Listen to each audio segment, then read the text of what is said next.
Hello and welcome to Policing TV in this edition of Talking Crime with me, Danny Shaw, and I'm delighted to say that I'm at the new headquarters of the Inspectorate of Constabulary Fire and Rescue Services, HMICFRS to give it its proper title, and I'm here because I'm here to interview the new Chief Inspector of Constabulary, Andy Cooke, the former Chief Constable of Merseyside Police. Andy, thank you very much for joining us on Policing TV. It's my pleasure, Danny. Really good to see you here. There seems to be a very different atmosphere here. It seems very good-humoured. Is that part of a sort of different approach that you're taking? This is a good place to work. A lot of professional people here. I enjoy working with them. You can work hard and have a laugh at the same time. I always encourage that. I encouraged it in my last role. Difficult sometimes because of the trials and tribulations of policing, but it's important that you enjoy what you do. If you don't enjoy what you do, you don't give 100% to it. The people here certainly very professional, very committed to improving policing and fire and rescue services. And over the 14 months I've been here, I've really enjoyed it. And how is your approach going to be different to Sir Tom Winsor? I know you both had a very different sort of background, didn't you? Sir Tom was a lawyer, he was the rail regulator, then he was Chief Inspector of Constabulary, I think, for about a decade, the longest serving. You've got a background in policing, so how are we going to see the differences? You're right. I mean, we came from very different backgrounds, myself and Tom. And Tom had his strengths, I think I have mine. I'm really keen on getting this whole organisation working as one team together, solely for the improvement of the services and forces that we inspect. Because at the end of the day, that's going to improve the services that our communities get from the most important services in community safety within communities. So my approach is probably slightly different, a bit more humour. Not that Tom wasn't a funny man, but a bit more humour. He was quite austere, wasn't he? He was quite serious. He had his austere moments, but privately he could be a good laugh. But different approach in a lot of ways, really. I mean, a lot of the work that I do is about building relationships, building stakeholder relationships, both with forces, with services, with the government, with other stakeholders. It's important that we are independent in what we do, but we're not an island. So we need to work with others, because I don't see the role of the inspectorate as being just inspecting police forces, inspecting fire services. Really? It's about improving those services. And there's a big difference between just inspection and improvement. Solely by inspecting, you are not going to improve how services are delivered. You've got to be part of identifying that problem. You've got to be part of working with others to solve that problem, and then you inspect it. And that for me, that doesn't impinge at all upon your independence. It's important to be part of that whole system, and I like to call it the smarter system approach. It's a big part of the strategy that HMICFRS is adopting. And it's very much about working with others to improve those services and forces. So will police forces see a slightly different approach when you come to do an inspection? It'll be a bit more collegiate, will it? And a bit more, let's see if we can do it this way, and then come back and see whether that's working, that sort of thing? It will be more collegiate in some ways, but strictly independent. I mean, I've been open in saying to my previous colleagues that, yes, I used to be a chief myself, but I don't owe anybody any favours. The only person I owe favours to is the communities that we serve. And that's always been my mantra as a Chief Constable, and now in HMICFRS, the community comes first. So I will be fiercely critical where I need to be, but alongside that, you've also got to be fiercely supportive when it's the right thing to do. You've also got to be able to identify the good things, not just the problems that beset policing and fire and rescue. So it's very much about getting that balance right with the ultimate aim of improvement. Now, I'm going to come on to that a little bit later, but first I want to just go back in time a bit and look at your policing background. As you spent many, many years as a detective, didn't you? What was the attraction of detective work for you? I was lucky enough to be a career detective. I spent every rank in policing as a detective up to when I became a chief. And it's what I always wanted to do. I joined the police because I wanted to be a detective. I think it's too much watching the Sweeney when I was a young man. In fact, a young boy at the time. And I put years on myself there. I just found it so satisfying, being able to see a case through from start to finish, to actually tackle some of the biggest criminals, not just on Merseyside, but in the northwest and the UK. a particular love for proactive, covert policing, and the satisfaction of knowing that you're bringing some justice and some relief to communities and to families who are affected by serious crime. That was the driving force for me. Is there any particular case or cases that you can remember that you worked on that you were really sort of proud of, or that you happy that you got justice? Yeah, I mean, there's certainly been a number of homicides I've worked on where I was glad I got justice for families at the end. One particularly was a long-running one that I took up a cold case on, and 12 years later actually found the offender together with a very small team of very expert people, which brought a massive amount of relief to the family. But the jobs I really remember are the proactive target operations roles against people who are smuggling guns, people who are supplying guns and drugs across the country, and some of the key criminals who I was fortunate enough to target in my earlier days. Getting results on them was absolutely fantastic. You make it sound very appealing. So why do you think there is this national shortage of detectives, which in fact the inspectorate has commented on repeatedly in recent reports? I think generations change, and I think when and this is really swinging the blue lamp now, when I was a young lad, a young police officer, young detective, I mean, you couldn't work enough hours. I loved working long hours, long days. The overtime was important. So you did put an awful lot of hours into it for good reason, because you were getting results. I think there's a bit of a shift of mindset in society where perhaps the attraction of having to work those long hours and not having as many days off, not having as many breaks, the more well-being focused approach, which is a good thing, I'm not criticising it, has just changed some people's attitudes to it. Plus, as a detective, at the end of your shift, you don't just switch off and start again the next day. I know that's not the case right across uniform policing, but more so if you've got 25 cases to deal with that day, you're coming back to 25 plus one or two more the next day. So it is hard work being a detective.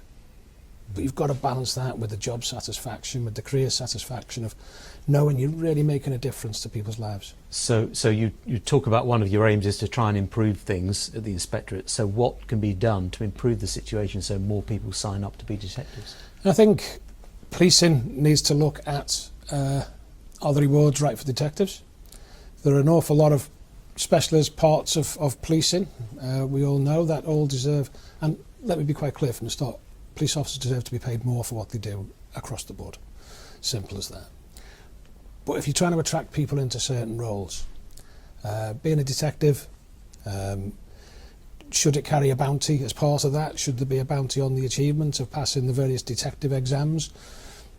It's an issue that policing needs to consider, because changing the whole mindset of people who are coming into policing in a short period of time to allow us to have sufficient detectives across the country isn't going to happen quickly. So there needs to be some different thinking from more intelligent people than me. I was never a fan of direct entry detectives, but I'm open-minded, and I'm hearing some good reports in different parts of the country in relation to it. If that works, great. If that starts to help the problem, that's fine.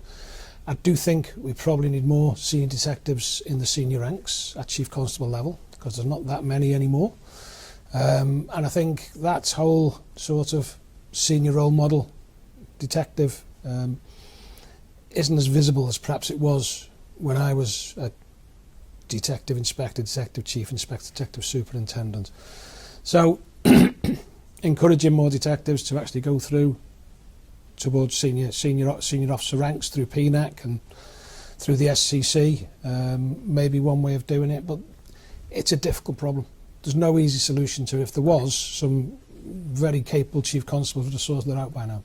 But it needs a bit of investment, certainly, and you've talked about police officer pay that you believe needs to go up, and that sort of leads me on to my next topic, if you like, which is the years of austerity, the cuts, because as Chief Constable of Merseyside, you were quite clear, and you were perhaps in a minority of Chief Constables who was quite outspoken about the impact of the cuts. I think you at one stage had 1,000 less police officers in Merseyside over, I think, a 7-year period. Yep.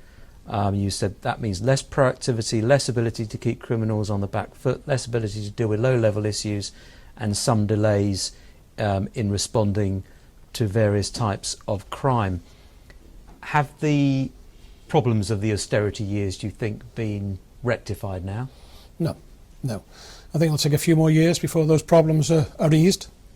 What we have now is a lot of young officers coming in, or young and inexperienced officers coming in, new in-service officers. Quite a large percentage now, for instance, response officers are very young in service.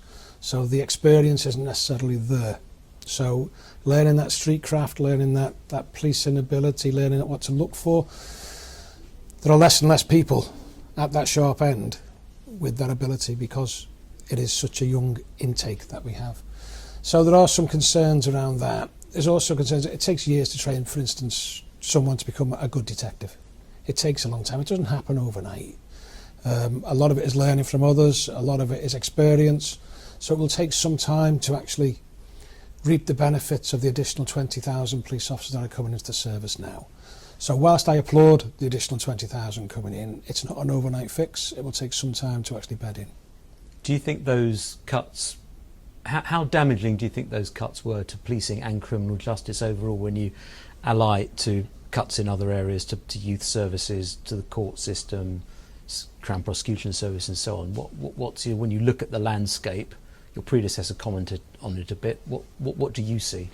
The damage was exceptionally severe, and there's no two ways about that. I mean, there's a whole generation who've had less youth services, less support, less police officers, less neighbourhood police officers. The impact will be felt for some time, and I always said the impact wouldn't be felt over the first 2 or 3 years, but it'll be felt 5, 10 years later on, because that's what happens when you actually remove large parts of the infrastructure that keep people safe. So the impact is lasting. As I say, though, the attempts to repair that damage with the additional 20,000 officers is very much a good thing and is very much supported. Do you think the loss of all the police officers in particular, and also cuts to other services, do you think that led to a rise in crime, in certain types of crime? I think crime is changing. Different types of crime are becoming more prevalent. Obviously, we all know about the fraud situation and the increase in fraud and online crime. Some crimes have decreased over a period of time. You know, there's no two ways about that. But the overall demand has increased for policing. The amount of crimes that policing record because of crime recording rules, as one part of it, but also some parts of criminality have increased. There can be no doubt about that. I mean, but I do think people just need to understand, I mean, the amount of, for instance, burglary in dwellings now is far less than it was 25 years ago. The amount of car crime now is far less than 25 years ago. So there have been changes and ups and downs in those crime levels. But the overall demand on policing has undoubtedly increased. And in terms of street crime, there was a debate a few years ago when there was a surge in knife attacks and teenage murders and so on in some of the bigger cities. Merseyside was one of them. That because the number of officers had come down, because there were cuts, there was a sort of direct link between the two. I mean, I'd love to see some academic work around to see if that link was there. I mean, I talk only from experience and not from an academic background in relation to it. But less support services, less diversionary services, less youth services, less police officers. So those who were inclined to crime would feel they had a better chance of getting away with it. I think all those things add up to not just an increase in crime, but increases people's fear that there's going to be crime as well, which can be just as important as the actual rise in crime itself. So all that added together, yes, certainly I think it resulted in a loss of some confidence in policing, resulted in an increased fear of crime for some, and in some types of crime like knife crime, yes, we obviously have seen a rise in relation to that. I think you said that you were quoted as saying, in terms of crime prevention, the best crime prevention is increased opportunity and reduced poverty we need to reduce that deprivation and the scale of deprivation. And you went on to suggest that if the government had a pot of £5 billion, you'd like to see £1 billion into law enforcement and £4 billion into cutting poverty. Do you still hold that view? I do hold that view. I mean, the point I made was that £5 billion after the increase of 20,000 new officers. It's just as important to ensure the infrastructure in our communities has sufficient resource to help troubled families, to help young people, to help those who are on the cusp of criminality, to stay away from criminality. It's just as important to look after those issues as well as policing itself as enforcement. Enforcement is one method of crime reduction and crime prevention. There are other things that are just as important as well. Levelling up, increasing opportunity, reducing poverty is important, because different academic surveys will tell you different things. But trying to keep people away from crime, trying to get young people focused on different role models, focused on different ways of life than perhaps what the fathers or brothers or grandfathers were involved in, trying to get them to see that there's some light at the end of the tunnel of some pretty difficult upbringings is really important. And I can't see anyone having a problem with that sort of perspective, that we want things to be better for most of our communities, for all of our communities if we can, not just a percentage of them. But I think some people will say, well, there's lots of people who struggle in terms of making ends meet, who are poor. They don't go out and commit crime. So why should there be a link between poverty and crime? You know, I think there'd be some government ministers that wouldn't be terribly happy with that that suggestion. No, and because of the cost of living crisis, therefore, we're going to see more property offences. Different academics will give you different reasons. What do you think? Are we on the cusp of seeing an increase in crime because the cost of living crisis and all the pressures? I think we have to be very careful to ensure that there isn't an increase in crime. Policing needs to be very careful to ensure that it's doing all it can to minimise. But I think if we see an increase in poverty, if we see a reduction in opportunity, then that will turn some people towards crime. Now, it doesn't mean that the homicide rate is going to increase, but your more minor offences, when you remove the sort of youth services, you remove the diversionary schemes,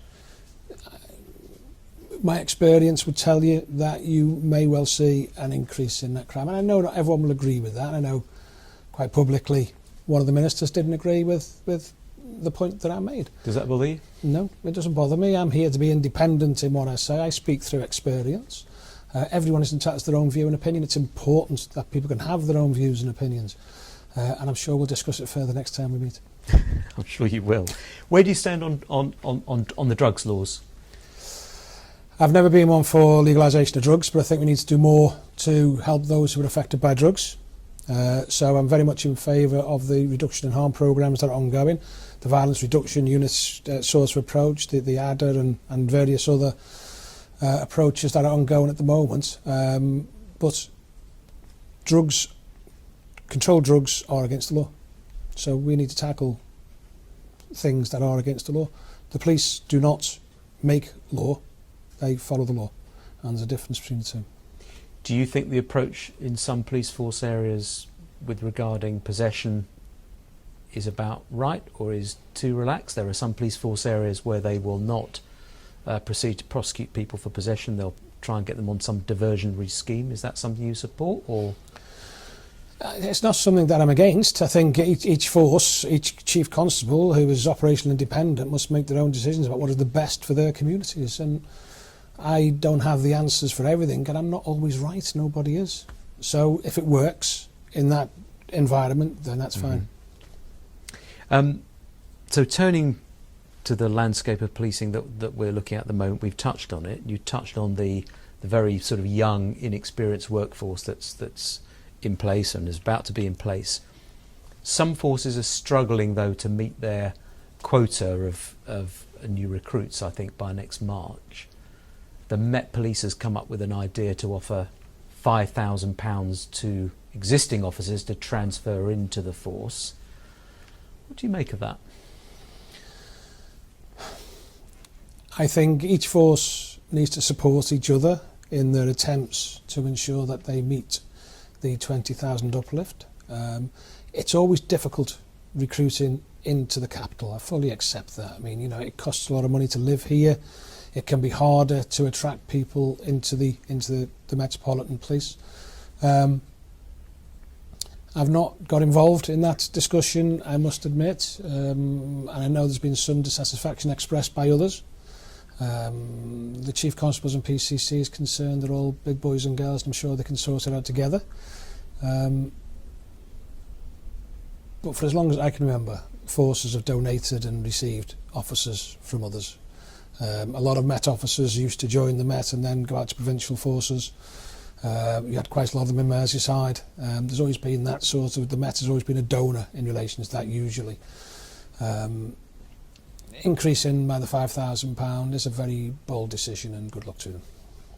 Good luck to them. I don't think that's an endorsement really, is it? It's not an endorsement, and it's not a criticism either. It's they must do what they believe they have to do to ensure that they get sufficient police officers to police the metropolis. But that's just going to take away from Bedfordshire or Hertfordshire or Surrey, Sussex, Thames Valley, isn't it? It is. It's a very bold approach that they've taken. Right, okay. You're not quite stepping into it yet, though, as Chief HMI. Do you think, you know, you're a pretty good judge of what's going on around the country. Do you think that the forces will meet these targets on recruitment by next March? I think it's becoming more difficult. And the key issue is that the right people are recruited. That is essential. But I have confidence that they should meet those targets of 20,000, there or thereabouts. But as I say, the important thing is getting the right people coming in. It's pointless getting the wrong people in and 6 months later those people leave in policing. So spending a bit more time to actually make sure those who are newly recruited have the right character, values, skills for policing is essential.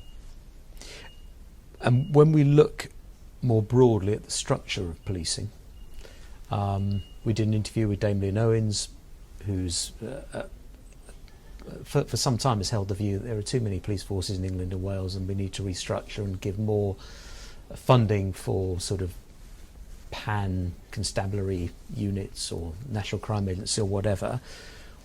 I know that you were very involved in serious and organised crime, so I'm sure you've seen the benefits of collaboration between forces. Where do you stand on that? I think those in favour of fewer forces have got a very strong case. We have 43 forces at the moment. I don't think there's any political will to change that. There are a lot of benefits of having fewer forces in relation to interoperability, in relation to communication, in relation to IT, because as we know, the difficulties that different forces have in just speaking to each other and passing intelligence to each other. So there are a lot of benefits in it. The critics would say it takes away the localism from policing. And I can see some merit in that argument, but it could be designed differently so that it's more efficient. But previous governments have stepped away from changing that model. Now that we have 43 police and crime commissioners, I can't see that changing. No. Do you think there's an argument, though, for perhaps top slicing some funding to National Crime Agency or to regional units, give them more responsibility over cross-border crimes? Massive support of regional organised crime units. I was head of crime business area when I was in policing. I was the lead for the North West ROCU for some time. It's really important that those regions are properly resourced and supported and play a key role both in the local and in the national. So would I like those to be top sliced to the National Crime Agency? I don't think that is necessary. I think what's really important is that you have functioning regional organised crime units that are properly resourced and are very similar in different parts of the country, that can do the same things, that have the same skills within them, that can both task up and task down, and that can be an integral part of keeping the country safe on a very, very joined up approach from local to international. So if there was one measure that you would like to see introduced in policing, either in terms of structure or in terms of officer development or funding, what would it be, do you think?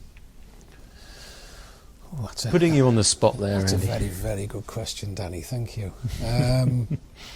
What if I could change one thing?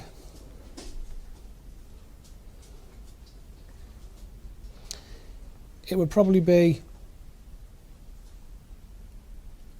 in relation to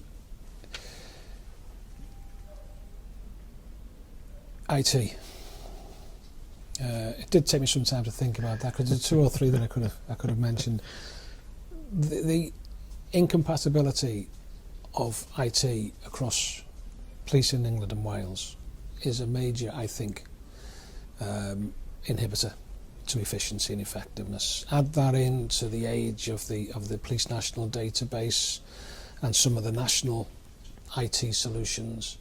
I think we're missing a real trick by not being able to properly link all those different systems up together and have a national IT system. It would cost an absolute fortune, I accept that now, but forces still continue to go down their own paths and purchase IT that's incompatible with neighbours and others. I do think it's a real problem, and I don't understand how that happens. The more we can join that up, the better, particularly in this day and age where technology is moving on so fast, where the amount of money being put in from a criminal perspective to defeat law enforcement's ability is posing a real challenge. So it would be IT and proper resourcing that IT approach. Can you give me an example in terms of IT, perhaps an example that you've come across at Merseyside or through your inspections, where you've seen the impact of not having that joined up IT system?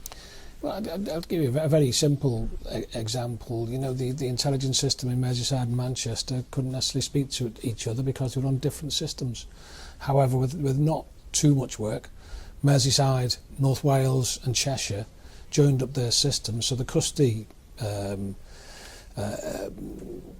processors spoke to each other and the intelligence processors spoke to each other. So if I'm a police officer in Rill, I can get access to the Merseyside intelligence about a Merseyside nominal without going through 3 or 4 different sort of hoops to do so. But you've got the 2 biggest forces in the northwest there with 2 different systems.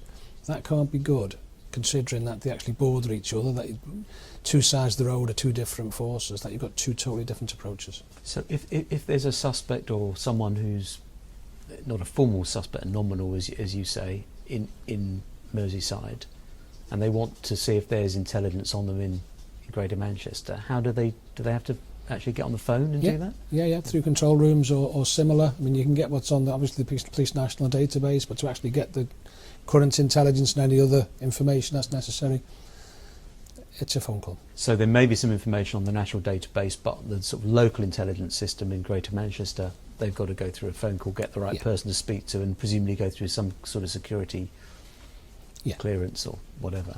Yeah. So I mean, they might seem like small things, but when you magnify that across the country, these systems not speaking to each other is a key problem. Do you think people slip through the net because of that?